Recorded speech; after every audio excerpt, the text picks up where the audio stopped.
Hey everybody, my name is Jay Simone and I'm here to share my perspective on viral topics, pop culture, and everything in between. If you like this kind of content, please hit the like button, share the video, and subscribe for more.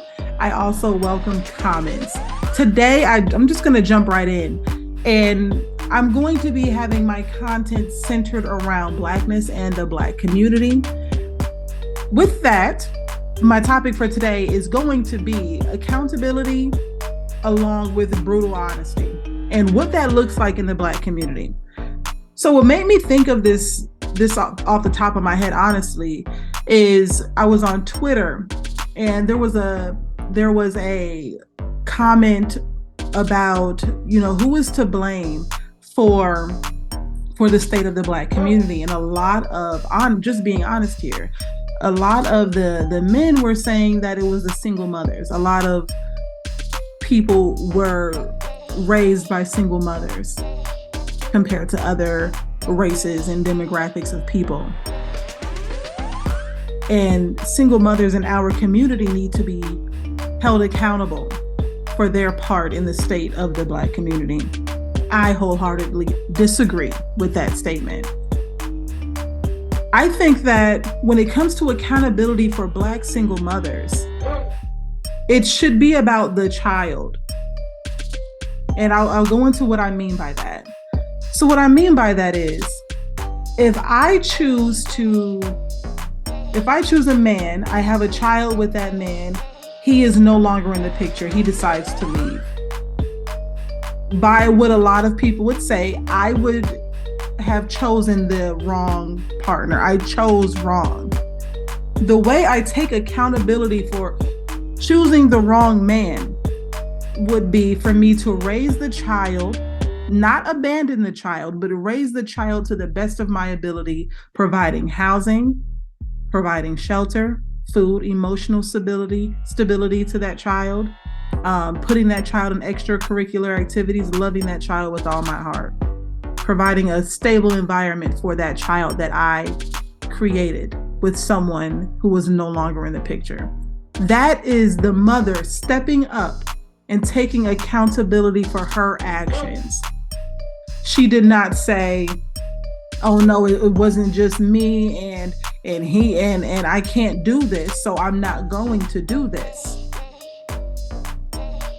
That is stepping up as a mother to handle your business, is you taking accountability, which means responsibility for your actions. What accountability is not, and this is what I'm seeing, is someone wanting to use you as a single Black mother, is someone who wants to make you publicly ashamed of yourself. They want you to publicly show yourself and tell them how wrong and how sorry you are for choosing the wrong man that they had nothing to do with, by the way. That's what they want. It's almost as if they want you to be embarrassed and publicly shown to the world of how bad of a person you are for the child's father not being in your life. Well, not being in your life and the child's life, which is completely backwards to me. But it goes into a more broad thing as far as the, wanting to see Black women with their arms out, ready to be tarred and feathered for making mistakes in their past that they have already taken accountability for. It does not need to be double jeopardy when it comes to single mothers. The accountability has been taken by raising those children to the best of their ability without the father. And I do know that sometimes the fathers are in the picture, which should make things a lot easier.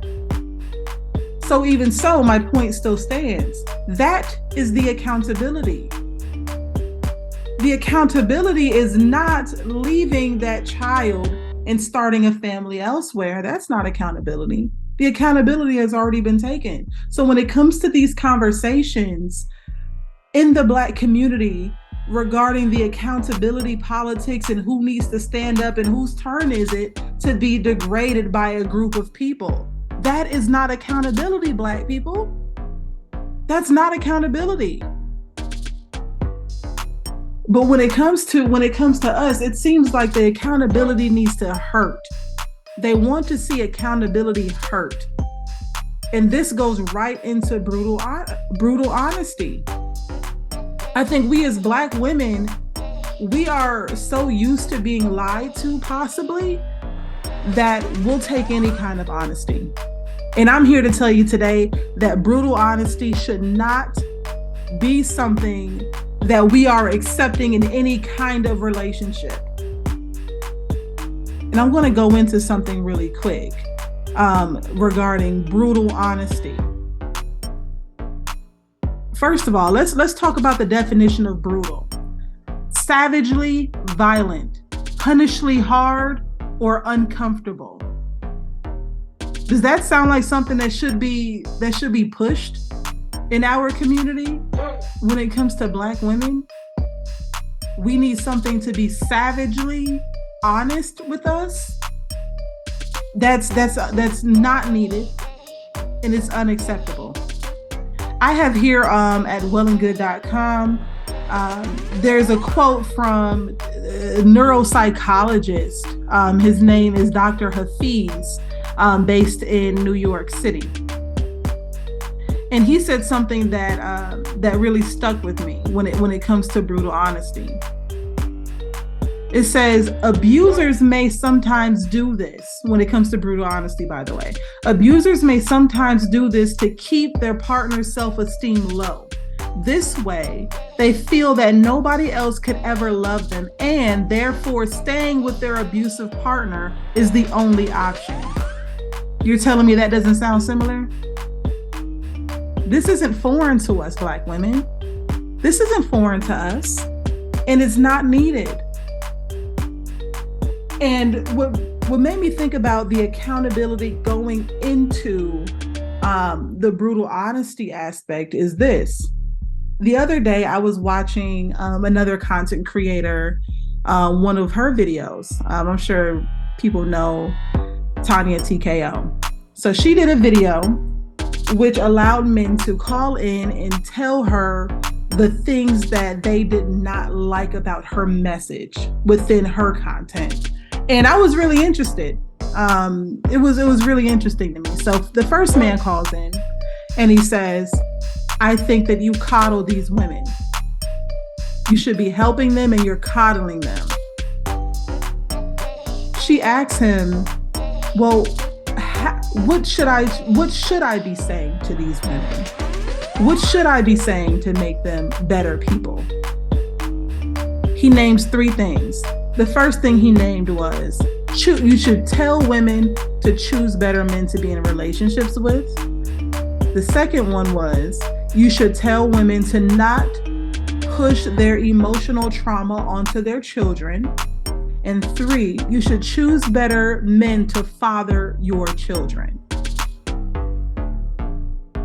The crazy thing about this whole conversation was that another man called up and agreed with the first man about coddling, how Tanya is coddling Black women.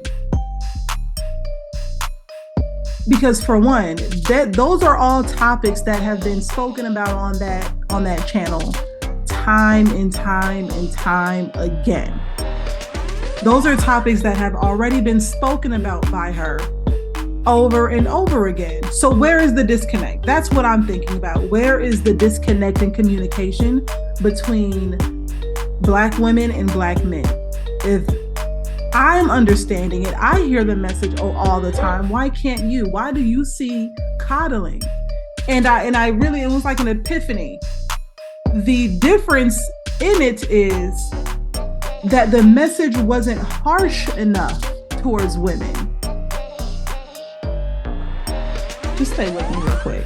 So there was another video I saw. I might just post it within this just to get an idea of the type of person I'm talking about. So there was a video of a woman who made a video about why Black women are not getting married or not being chosen to be married. And she, in this video, I'm just reading body language and all these things that make Black women undesirable, right? So I'm seeing the eyes rolling, I'm seeing the hand movements, I'm seeing the fast talking and the neck rolling. I'm seeing all of that while this woman was telling us why we can't get married, right? And within that comment section, all of the men seemed to loved her delivery, loved the way she told it like it was, loved the way, you know, her attitude was spot on. That's how you need to do it. They need to listen. They're not gonna like this one. I knew what I said was gonna cause some tension, and that's okay. I stand on everything I said. But since y'all are having such a disconnect, let me go ahead and break it down for you. You don't have to go to college to find a man. But what's not common is you don't see a lot of Black women sitting in the audience either engaged or married, even though we are the most enrolled. On top of that, 1 in 4 of us are married. So, even though Black men marry us at higher rates than they marry outside of their race, and they are the demographic that marries interracially the most, they're still not marrying Black women at substantial rates compared to other races. White women almost double in marriage. What I'm speaking to is a mentality. Black women is the only group of women that says things as a collective. I don't need a man. I'm strong and independent. Fuck a nigga, get money. I can raise my...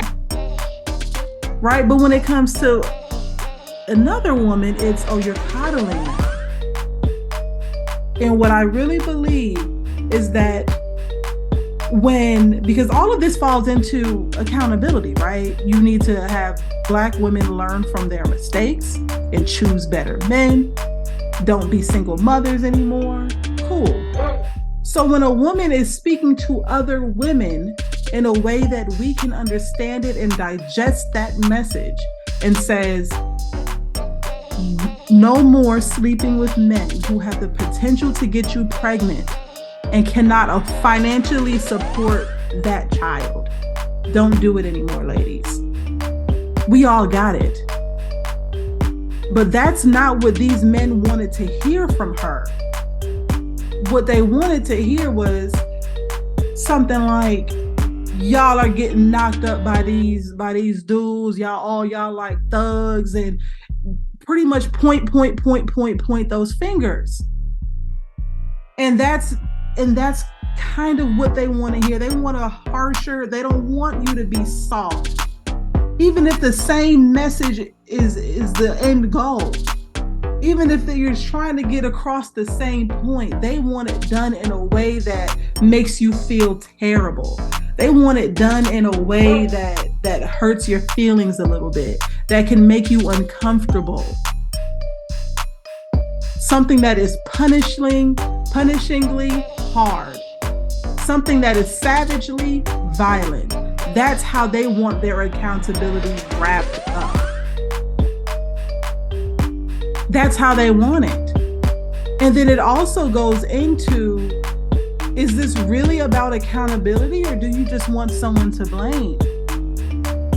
Accountability allows people to own up to mistakes and make them right, while blame assigns responsibility wrongly without acknowledgement. Huge differences. We don't know what accountability even is, because when someone's taking accountability, it's ignored.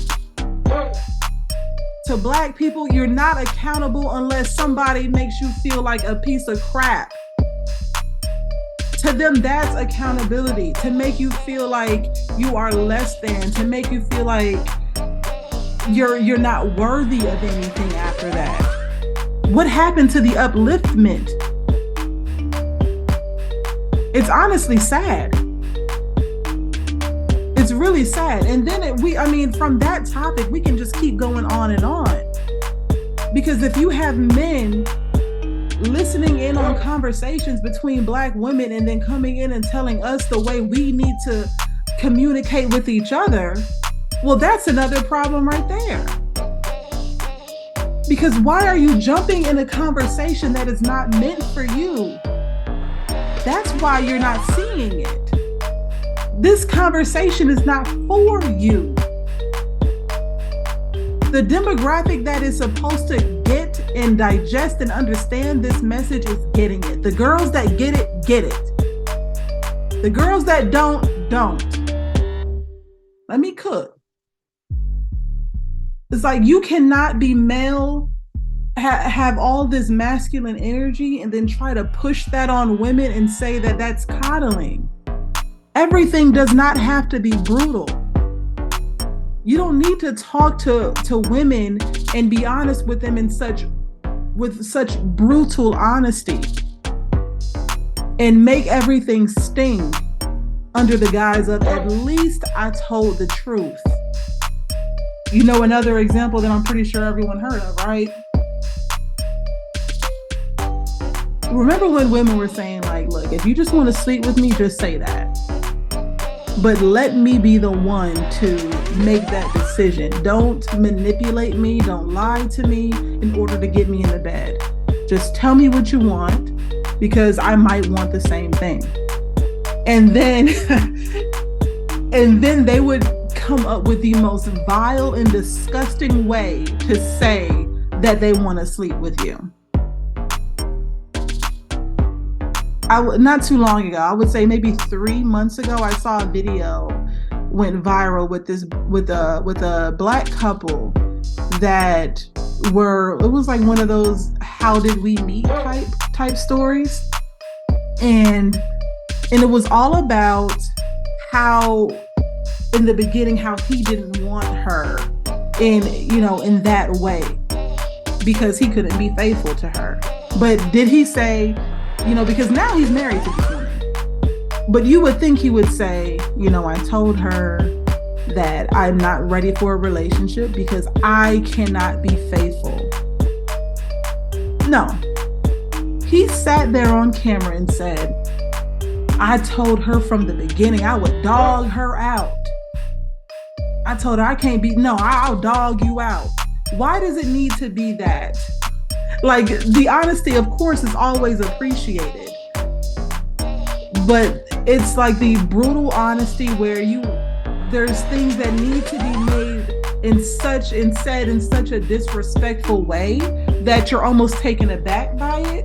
And if you say something, it's one of those, see, I told you didn't want to hear the truth. As if that is the only way the truth can be wrapped to them. And I know there might be some men listening to this right now and saying, well, that's who I am. That's how I am. That's how I get my messages across. I'm brutally honest. If you don't like it, then what am I supposed to do? And I'm saying that if the only way you can speak to women is to be brutally honest, and let's repeat this definition now, which is to be savagely violent when it comes to honesty, then you're not ready to be having those conversations. That conversation isn't for you. It's time to stay on those panels with men and go to men with that type of thing. And it's so crazy how as Black women, it seems like the brutal honesty is only reserved for us. It's so quick to be brutally honest with us, but they won't even confront a man that owes them $20. Oh, excuse me, hey, brother, I loaned you that money, last month, and I'm low on gas, so if you can get it back to me. But when it comes to us, they're brutally honest. Make that make sense. And what I'm just saying, Black women, that is when it comes to accountability and what that looks like, that is you handling your business. You don't need to publicly be dragged and all of that for someone to hold you accountable. So when you experience that, if you ever experience that, I just want everyone to know the difference. You don't need to be degraded in order to be held accountable. Sometimes you don't even need to be held accountable because you've already taken accountability. You don't need someone to check your work, especially someone that has nothing to do with what you were going through. You don't need anyone to check your work. a lot of the times. But note that some people get off on this type of stuff, to seeing a fault in someone and being able to kick them while they're down and call it accountability. I'm just holding them accountable. That is not accountability. Seeing someone down, seeing someone working through some things and turning around and saying, "Oh, I'm only saying this because I need you to be held accountable." It's not accountability. It's okay to reject brutal honesty. If they say you can't handle the truth, then oh well. But brutal honesty is not needed in any relationship. Of course, this is my opinion, but I am asking that you reject that. Brutal honesty is not needed in romantic relationships with a partner. It's not needed in parent-child relationships, sibling relationships. It's just not needed. You can get your point across without being savagely violent, without being brutally honest. Words mean things. You can't just say that you're being brutally honest without making people feel uncomfortable in the process. Words mean things, y'all. And when it comes down to it, I just want it to be identified as such, and we work around that. I'm working on it myself with watching what I say and how I say it, because a lot of the times it's not what you say, it's how you say it, how you come across to people. Just something to think about, just my perspective. If you like the video, please hit that like button, leave a comment below, tell me what you think. Do you feel the same way about being brutally honest? Have you ever thought about it that way? Have you seen what holding someone accountable looks like today? Should you be held accountable after you've already taken accountability for your actions? Let me know. If you'd like to send me content, if you'd like to send me topics to talk about, share my perspective on, you can send it to my email. It should be in the description box below. Thanks again for watching. I'm out, y'all.